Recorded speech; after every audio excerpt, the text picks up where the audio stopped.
ప్రియమైన జేహోజిర్ లోదన spiritual prayer team members అందరికీ నా హృదయపూర్వక వందనాలండి. ఇది నిన్నకి ఏర్పాటు చేయబడిన వాక్య భాగము యోహాను సువార్త 16వ అధ్యాయము 13వ వచనం చదువుదామండి.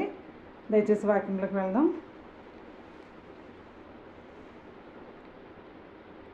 అయితే ఆయన అనగా సత్యస్వరూపి అయిన ఆత్మ వచ్చినప్పుడు మిమ్మును సర్వసత్యంలోనికి నడిపించును. చిన్న ప్రేయర్ చేసుకుందామండి.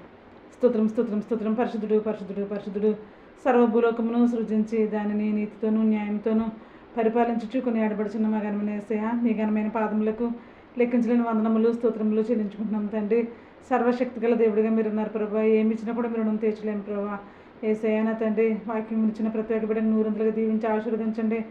నాకు ఏ వాక్య భాగ్యమైతే అవసరమైందో ఆ వాక్యం అయితే మీరు మాకు ప్రసాదించి సమస్త ఘనత మహిమలు మీరు పొందుకుంటారని మా కొరకు సిలువలో ప్రాణం పెట్టి తిరిగి లేచిన యేసయ్య పరిశుద్ధ నామమున మిక్కిలి వినయంతో బ్రతిమలాడి పెడుకుంటున్నాం మా పరమ తండ్రి. ఆమేన్. ప్రభునందు ప్రియమైన సహోదరి సహోదరులారా, మరొకసారి నా హృదయపూర్వక వందనాలు తెలియజేస్తానండి. ఇక్కడ యేసుక్రీస్తు ప్రభు వారు చెప్తున్నారండి, ఆయన ఆరోహణమవుతున్న సందర్భంలో ఆయన నేను తండ్రి దగ్గరికి వెళ్ళవలసి ఉంది. నేను మీకు ఏ సంగతులు అయితే ఆజ్ఞాపించానో ఆజ్ఞాపించిన ప్రతి ఒక్క సంగతులు కూడా మీరు చక్కగా ప్రజలందరికీ షేర్ చేయండి అనేసి యేసుక్రీస్తు ప్రభు వారు తన శిష్యులకు చెప్పి ఉన్నారండి. నా ప్రియమైన సహోదరులారా, ఆయన అంటున్నారు, ఆదరణకర్త నేను వెళ్ళిన తర్వాత మీకు ఆదరణకర్తని నేను పంపిస్తానని చెప్పారండి. నా ప్రియమైన సహోదరులారా, అయితే ఇక్కడ ఆయన చెప్తున్నారన్నమాట, సర్వసత్యంలోకి నేను మిమ్మల్ని నడిపిస్తాను అని చెప్తున్నారు. నా ప్రియమైన సహోదరులారా, ఇక్కడ చూడండి, ఒక తండ్రి తన కుమారుడికి సైకిల్ నేర్పించాలని ఆశపడ్డాడు అనుకోండి. అయితే తన కుమారుడిని ముందు కూర్చోబెట్టుకుని ఆ సైకిల్ ఆ యొక్క హ్యాండిల్ ఆ యొక్క తండ్రే పట్టుకుంటాడండి, హోల్డ్ చేస్తాడు. హోల్డ్ చేసి బ్రేక్ వేయాలనుకున్నప్పుడు బ్రేక్ వేయటం ఏమంటే ప్రతి ఒక్క విషయం కూడా చక్కగా తన కుమారుడికి నేర్పిస్తుంటాడు అనమాట. ఆ సైకిల్ చక్కగా స్పీడ్గా కుమారుడు తొక్కడానికి వచ్చే వరకు కూడా ఈ యొక్క తండ్రి దగ్గరుండి ఆ రిమోట్ కంట్రోల్ లాగా ఆ యొక్క హ్యాండిల్ని గట్టిగా పట్టుకుని తన కుమారుడితో నేర్పిస్తూ ఉంటాడు అనమాట. అదేవిధంగా యేసుక్రీస్తు ప్రభు వారు ఇక్కడ తన శిష్యులైన వారికి తన సువార్త అంతా కూడా ఆయన ప్రకటించినారండి. ప్రకటించి నేను ఏ సంగతులు అయితే మీకు ఆజ్ఞాపించానో ఆ సంగతులన్నీ కూడా మీరు ప్రజలకు చెప్పండి అని చెప్పేసి ఆయన చెప్పారండి. తర్వాత నేను సదాకాలం మీతో కూడా ఉంటానని చెప్పారు. 28 మత్తయి సువార్త 28వ అధ్యాయంలో నా ప్రియమైన సోదరులు 28వ అధ్యాయం 20వ వచనంలో నేను సదాకాలం యుగ సమాప్తి వరకు సదాకాలం నేను మీతో ఉంటానని చెప్పారు.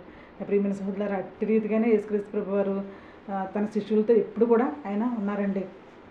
నా ప్రియమైన సోదరులారా, అందుకే ఆయన ఆరోహణమవుతున్నప్పుడు చెప్పారు, నేను ఏ రీతిగా అయితే వెళ్తున్నాను ఆ రీతిగానే వస్తానని చెప్పారు. తర్వాత పరిశుద్ధాత్మను వాళ్ళ మీద హోదగా వాళ్ళందరూ పరిశుద్ధాత్మ పూర్ణులయ్యారండి.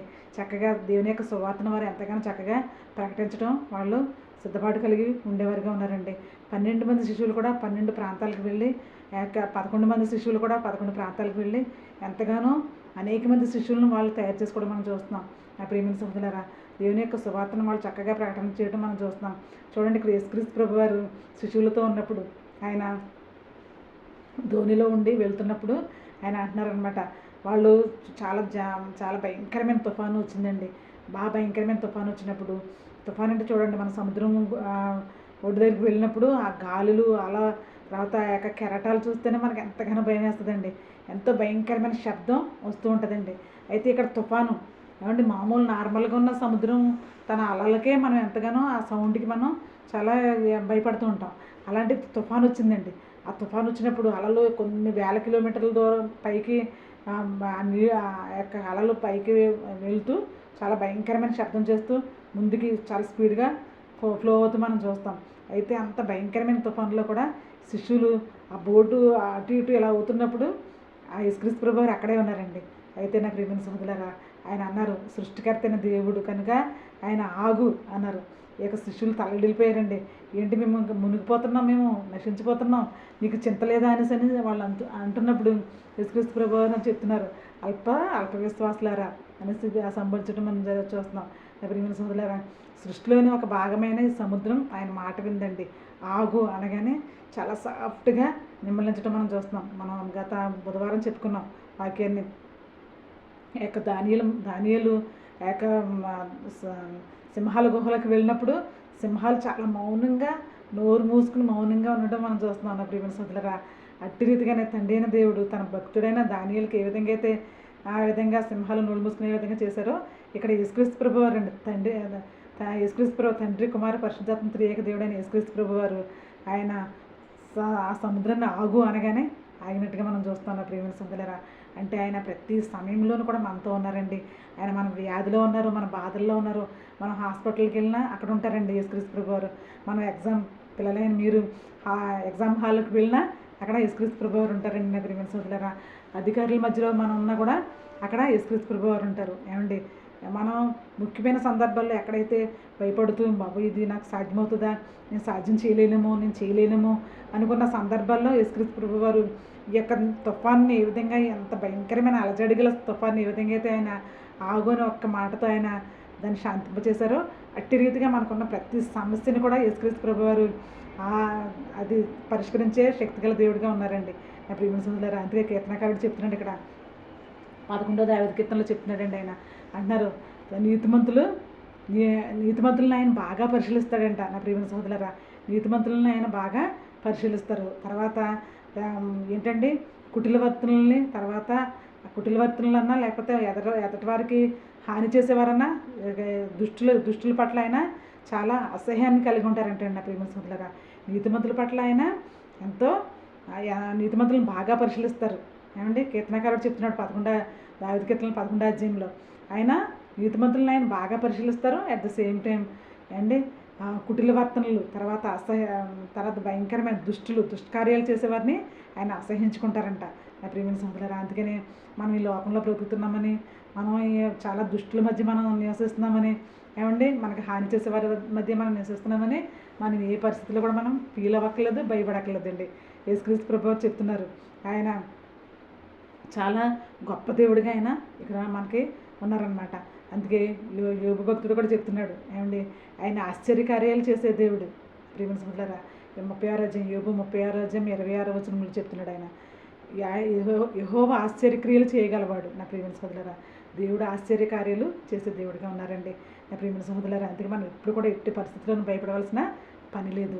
అందుకే ఆయన అంటున్నారు, శిష్యులతో చెప్తున్నారు, అందరితో కూడా చెప్తున్నారు, అక్కడ యెరూషలేము ప్రజలతో కూడా చెప్తున్నారు, యెరూషలేము ప్రజలారు ఏంటి ఆ విధంగా చూస్తున్నారు, నేను ఏ విధంగా అయితే వెళ్తున్నానో ఆ విధంగానే నేను తిరిగి వస్తానని చెప్తున్నారు. అట్టి రీతిగా నా ప్రియమైన సోదరులారా ఇక్కడ యుగ సమాప్తి వరకు సదాకాలం నేను మీతో ఉంటానంటున్నారు. ఇక్కడైతే యోహాను సువార్త 16వ అధ్యాయంలో అయితే ఆయన ఏమంటున్నారంటే నేను సత్యంలోనికి మిమ్మల్ని సర్వసత్యంలోనికి మిమ్మల్ని నడిపిస్తానని చెప్తున్నారు నా ప్రియమైన సోదరులారా. ఈ యొక్క వాక్యం సర్వసత్యమైనదండి. అందుకే మనం ఏం చేయాలంటే దేవుడు మనకి సమస్తం ఇచ్చాడండి, కుటుంబాన్ని ఇచ్చాడండి, ఆరోగ్యాన్ని ఇచ్చాడండి, ఆయుష్ని ఇచ్చాడండి, అనుదినము మంచి ఆహారాన్ని మనకు అనుగ్రహిస్తున్నాడండి. అలా అనుగ్రహించిన తర్వాత మనం ఏం చేయాలంటే చెప్తున్నారు ఆయన, నేను ఇచ్చేది ప్రతిదీ కూడా నీవు సంతోషంగా స్వీకరించు, చక్కగా కడుపు నిండా భోజనం చేయి, కానీ నువ్వు దేవుని స్తుతించాలి, దేవుని గణపరచాలి, దేవుణ్ణి ఆరాధించాలి అని చెప్తున్నారు నా ప్రియమైన సోదరులారా. గత 2 వారాల క్రితం మనం చెప్పుకున్నాం, సొలొమోన్ మహారాజు చెప్తున్నాడు, సూర్యుని క్రింద జరిగేది ప్రతిదీ కూడా వ్యర్థమే, కాకపోతే మనం ఏం చేయాలంటే దేవుడిని నిత్యము స్తుతించేవారికి ఉండాలండి, దేవుడిని నిత్యము మనం గణపరిచేవారికి ఉండాలి. ఆయనే మహోన్నతుడైన దేవుడే ఉన్నాడండి. ఆయన బలిష్టమైన చేతుల కింద మనం దేన మనసుకులు అయి ఉండాలంటే మనం ఏం చేయాలంటే ఆయన ఎల్లప్పుడూ మనం స్తుతించేవారికి ఉండాలి. దేవుని సన్నిధిలో ఒక దినం గడుపుట 1000 దినములు గడిపినంత శ్రేష్టమని దేవుడు చెప్తున్నాడు అన్న ప్రియమైన సోదరులారా. అందుకే మనం ఏం చేయాలంటే దేవునికి ఎప్పుడు కూడా మనం భయభక్తులు కలిగి జీవించేవారికి మనం ఉండాలండి. అప్పుడు ఆయన మనల్ని సర్వసత్యంలోకి నడిపించే దేవుడిగా ఉన్నారు నా ప్రియమైన సోదరులారా. శిష్యులతో చెప్తున్నారు ఇక్కడ, మిమ్మల్ని తోడేళ్ళ మధ్య పంపిస్తున్నాను, కానీ మీరు భయపడవలసిన పని లేదంటున్నారు. శిష్యులతో యేసుక్రీస్తు ప్రభు వారు ఉన్నప్పుడు అక్కడ గాలి తుఫాను అంత భయంకరంగా వచ్చినా కూడా యేసుక్రీస్తు ప్రభు వారు ఆగు అనగానే ఆ యొక్క గాలి తుఫాను ఆగిపోవడం మనం చూస్తున్నాం ప్రియమైన సోదరులారా. అందుకే మన జీవితంలో ఎలాంటి సమస్య వచ్చినా కూడా దేవుడు మనకి సహాయం చేయగల సమర్థుడే ఉన్నారండి.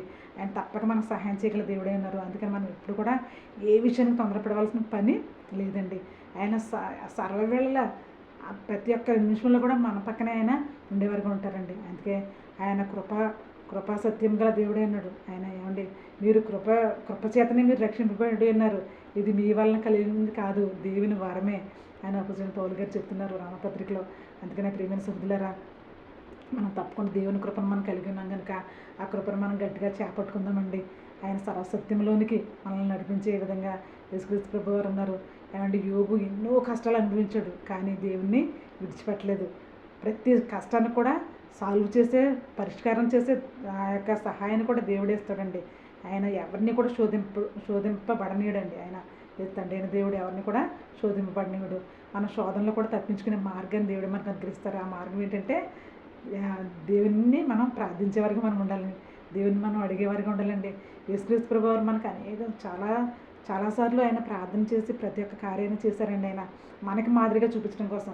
ఏమంటే ఆయన దేవుని కుమారుడు అయినాడు. ఆయన ఇది అవును కాకంటే అయిపోతుంది. చూడండి, ఆ గాలితో పని ఆగుమనగానే ఆగింది కదా. కానీ ఈయన మనకి మాదిరిగా చేయడం కోసం ఆయన ప్రార్థన చేశారండి. ప్రతి ఒక్క విషయాన్ని కూడా ఆయన ప్రార్థన చేయడం మనం చూస్తున్నాం నా ప్రియమైన సహోదరులారా.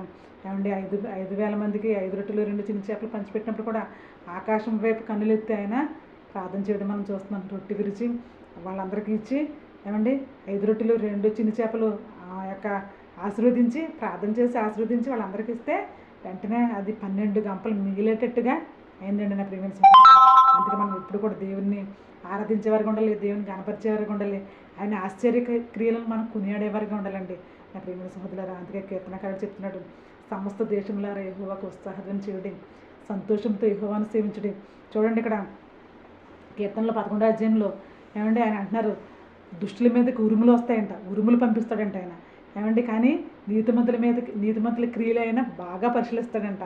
అంటే మనం నీతిమత్వంతో ఎప్పుడైతే ఉన్నామో, నీతిగల ఆ యెహోవా దేవుడిని మనం ఎప్పుడైతే స్తుతిస్తున్నామో, తండ్రి కుమార పరిశుద్ధాత్మతో ఏక దేవుడు మనం ఎప్పుడైతే ఆరాధిస్తున్నామో తప్పకుండా దేవుడు మనల్ని మన పక్షంగా ఉండేవారుగా ఉన్నారండి. మన యొక్క ప్రతి ఒక్క కార్యాన్ని ఆయన నెరవేర్చే దేవుడిగా ఉన్నారండి. అందుకనే ప్రియమైన సహోదరులారా, మొదట మనం ఆయన యొక్క సేవ చేసేవారుగా ఉండాలి, ఆయన మాట వినేవారుగా ఉండాలండి. అలా విన్నప్పుడు తప్పకుండా నీకు ఏది ఇష్టమో అది అడుగు అని చెప్తున్నారు యేసుక్రీస్తు ప్రభువారు. ఈ మాట అంటే నాకు చాలా ఇష్టం అండి నా ప్రియమైన సహోదరులారా. ప్రతి ప్రసంగంలో కూడా మనం ఈ మాట చెప్పుకుంటాం.